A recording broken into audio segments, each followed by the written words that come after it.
friends, Amber here. Welcome back to my channel. Today's video is a quick project share of 14 different journals that I created using some spring themed paper pads that I have had in my stash for years. So I am trying to use up all of those paper pads that I have been hoarding or haven't been using. And the first project I decided to make with them was some journals. So this is the first paper pad I used. I used 4 different ones in total. This one was from Michael's and I still have a teeny tiny bit of paper left over. So I will either use that for another project or I will donate it. So here is the first flip through of the first journal. This one is called Shine and Grow. This next one is called Bloom. All of the journals I created features pockets and journaling cards. This paper pad in particular did not have any journaling cards or cut aparts included in it. So to be able to add those to the journals, I used some Project Life cards that I also had in my stash that I also hadn't been using. So pretty much I am just trying to use up all of these pieces for my stash that have just been sitting here. I'm trying to get creative with them, make stuff, and I'm super happy with how all of these journals came out. So the next paper pad I used was this old one from Pebbles, very, very spring themed. This first journal is one of my favorites. It says Bloom on the cover, and like one of the journals from the first paper pad, it has a heart made of teeny tiny rolled flowers. So all of the flowers that I used on these journals are created from cut files from Paige.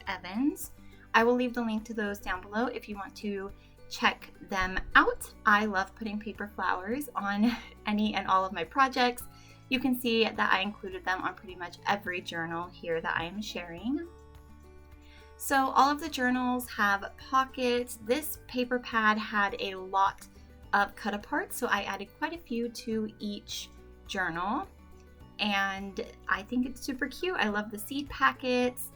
And this is the next paper pad. This one was one of my favorites for so long. I got it at Michael's 3 or 4 years ago, and I used it for one project and then never touched it again. So I was so happy to finally use it up and make some really, really cute journals with it. I think that the patterns in this paper pad were absolutely gorgeous. And I just love the color theme. It reminds me of spring and early summer, and I just think it's so, so pretty. So here are the flip throughs of that. Again, lots of flowers. I love this journal here with all of the pinks. I also added tassels and charms to every journal, and I clipped those on to the cover using an eyelet and a large lobster clasp. The last journals that I created are actually Easter themed, so that is still spring, and this paper pad was super fun to work with. The colors were so bright, which compared to the last journals I shared was a contrast. And I had some other spring themed supplies in my stash, so I just used those, like the little carrot clothespins, the bunnies, the pinwheels. I had all that in my stash, so I just used that to finish off these journals. So here are all of the journals that I made. I'm so happy with how they came out. All of these journals will be listed in my Etsy shop, so if you are interested in buying any of them, you can find that link down below in the description box. Thank you guys so much for stopping by and watching today's video. I will see you next time with another fun project. Till then, take care and happy crafting.